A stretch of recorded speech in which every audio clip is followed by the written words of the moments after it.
Last class में हम लोग जहाँ तक पहुँचे थे तो एक्चुअली हम लोग डिस्कस कर रहे थे फंक्शंस का। तो आज हम लोगों ने सोचा कि उसका एक इलस्ट्रेशन देखा जाए, उसका एक एग्जाम्पल देखा जाए।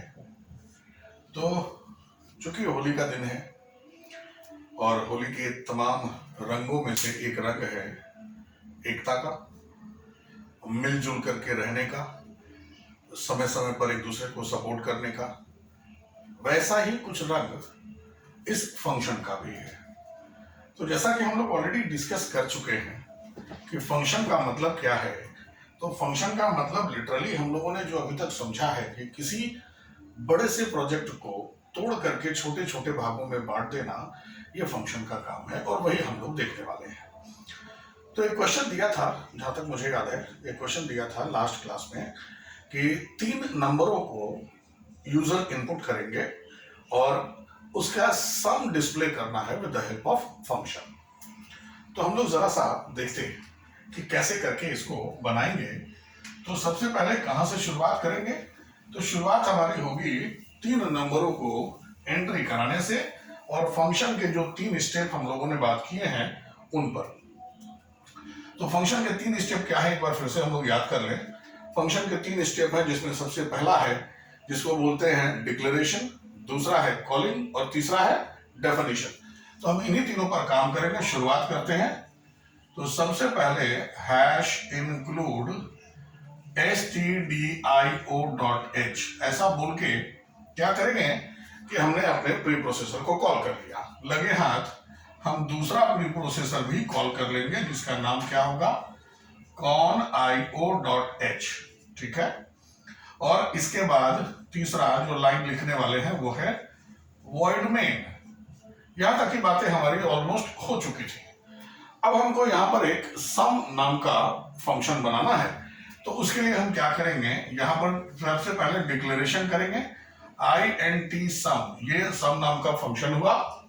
इसके साथ में आप क्या आर्गुमेंट पास करने वाले हैं, तो इसमें हमने intx, inty और intz ऐसा हमने माना है। लास्ट में देखिए हमने सेमीकोलन लगाया है, कारण कि ये सिर्फ डिक्लेरेशन है और डिक्लेरेशन का मतलब कि पूरी बॉडी नहीं आएगी, सिर्फ और सिर्फ उसका डिक्लेरेशन होगा, सो दैट कि कंपाइलर को पता चल जाए कि हमने इस नाम का कोई फंक्शन बनाया है।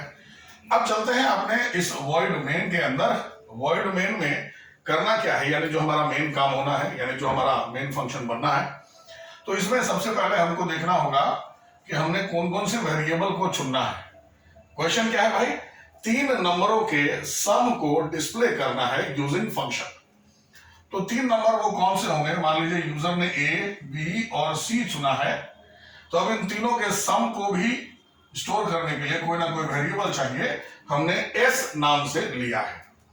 आप सोच रहे होंगे कि हमने सम क्यों नहीं लिया, बहुत अच्छा सवाल। देखिए सम इसलिए नहीं लिया क्योंकि सम नाम से ऑलरेडी फंक्शन हमने डिफाइन कर रखा है, तो सेम नाम का वेरिएबल नहीं होना चाहिए। कोई और नाम हो सकता है, टोटल हो सकता है, डॉट हो सकता है, एस हो सकता है, कुछ भी हो सकता है।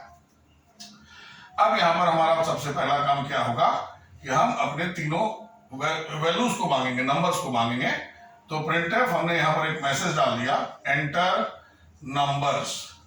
देखिएगा ध्यान से, ये मैसेज है, आपके ऊपर है, आपको जो मर्जी करे आप दे सकते हैं।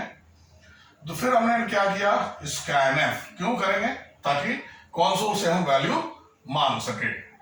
Scanf percentage D, percentage D, percentage D, 3 values हैं, तीनों के लिए कोरस्पॉन्डिंगली मांग लिया। और जो सीक्वेंस यहां पर इस्तेमाल करेंगे उसी सीक्वेंस में वैल्यू आएगा।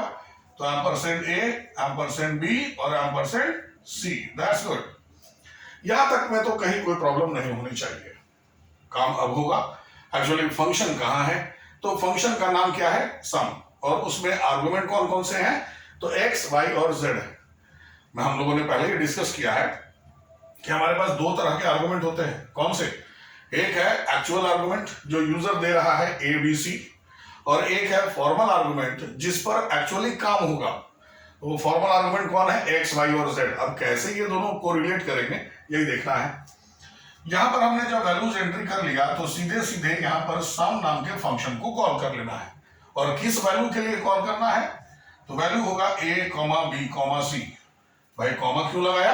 क्योंकि फंक्शन बना रहे हैं। अगर हम यहाँ पर एडिशन का सिंबल लगा के और ऐड कर ही लें तो फंक्शन बनाया क्यों? तो फंक्शन बनाया, इसका मतलब तीनों पर काम करना होगा। और वो काम क्या करना है? तो यूजर फ्रेंडली नाम हमने चुना था सम।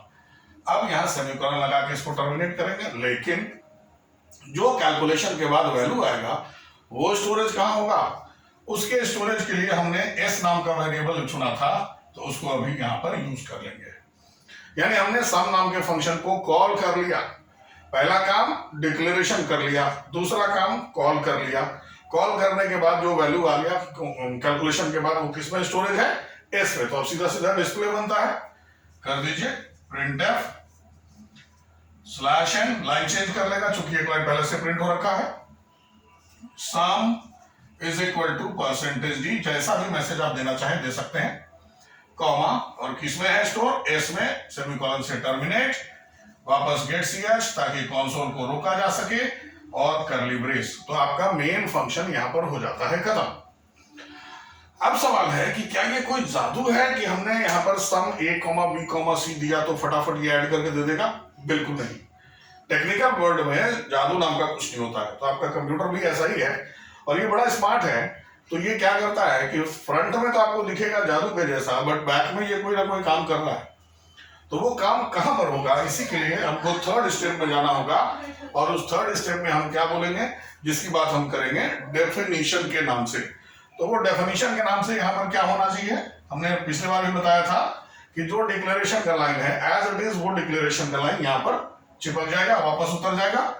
तो हमने क्या लिखना है? int सम, और यहाँ पर सेम वही वेरिएबल सेट लिखेंगे int x, int y और int z। ऐसा यहाँ इस बार सेमीकोलन नहीं लगाएंगे। क्यों? क्योंकि सेमीकोलन लगाएंगे तो टर्मिनेट हो जाएगा, बॉडी लिखने का कोई फायदा ही नहीं। और इसके नीचे बॉडी बनाने के लिए इस प्रकार से कर्ली ब्रेस हम दे सकते हैं। ध्यान दीजिएगा, ये जो कर्ली ब्रेस है ये बताएगा कि इसके अंदर में जितने भी स्टेटमेंट्स आप लिख रहे हैं वो इसी फंक्शन के अंदर में होने हैं। तो जब उस फंक्शन को कॉल करेंगे तभी ये एग्जीक्यूट होंगे, अदरवाइज नहीं होंगे। तो काम क्या करना है? तीनों का एडिशन करना है, यानी समेशन करना है। बड़ा सिंपल सा बात। हर फंक्शन एक रिटर्न वैल्यू प्रोवाइड करता है, ये भी रिटर्न करेगा। क्या रिटर्न करेगा भाई? तो ये रिटर्न करेगा x plus y plus z, that's all. तो इसने x plus y plus z को यहां से रिटर्न कर दिया, लेकिन किसको किया?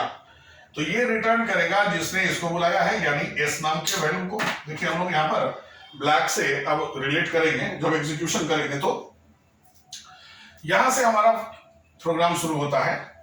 ये पहला स्टेप हम यहाँ पर डिक्लेरेशन कराते हैं। Step number 1, that is declaration. यहां पर हमने x, y और z नाम के जो तीनों वेरिएबल्स लिए हैं, these are formal argument. Formal argument ध्यान रखिएगा। और यहां पर हमने a, b और c जो लिया है, इन तीनों को आप बोल सकते हैं दीज आर एक्चुअल आर्गुमेंट। तो आर्गुमेंट का मतलब क्या है? हमने पहले भी डिस्कस किया था कि आर्गुमेंट का मतलब होता है पैरामीटर, यानी वो पैरामीटर्स जो आपके इस फंक्शन के साथ में काम करेंगे। s that is the storage variable. यहां से हमने वैल्यूज को एंट्री कर लिया, और वैल्यूज को एंट्री करने के बाद इसमें सम नाम के फंक्शन को कॉल कर दिया। तो जैसे ही हम इसको कॉल करेंगे, ये यहां से जंप मार करके जाएगा और पहुंचेगा कहां? इस सम नाम के बॉडी में, जहां पर हमने बॉडी डिफाइन करा है। कहीं पर भी रहेगा ये पहुंच जाएगा। यहां पहुंचा तो जो भी वैल्यू आपने a, b, c दिया था, उसी सीक्वेंस में ये वैल्यू पास कर दिए गए। किसको? a का वैल्यू x में, b का वैल्यू y में और c का वैल्यू z में चला गया। अब तीनों वैल्यू अगर यहां पर आ चुके हैं तो निश्चित तौर पर हमें एडिशन करने में कोई परेशानी नहीं होगी। यहां पर एडिशन कर लिया गया और फिर रिटर्न कर देता है किसको? सम को। तो रिटर्न ने किसको भेजा? सम को। और सम ने ये वैल्यू वापस किसको भेजी? जहां से बुलाया गया था। और जब इस पूरे फंक्शन का जो वैल्यू कैलकुलेट होके आ चुका है, तो ये वैल्यू किसको ट्रांसफर कर देगा? s नाम के वेरिएबल को। तो आपका ये जो s is equal to sum a, b, c है, अब ये टर्मिनेट होगा क्योंकि इसका काम खत्म हो चुका। उसके बाद जब नेक्स्ट लाइन पे आएगा तो यहां पर प्रिंटफ हम कर रहे हैं सिंपल तौर पर, printf /n sum is equal to %d और s। तो एस का जो भी वैल्यू आएगा वो डिस्प्ले हो जाएगा और गेट सी एच करके हम अपने स्क्रीन को रोक लेंगे सो दैट कि हम उसका आउटपुट देख सके। ठीक है ना।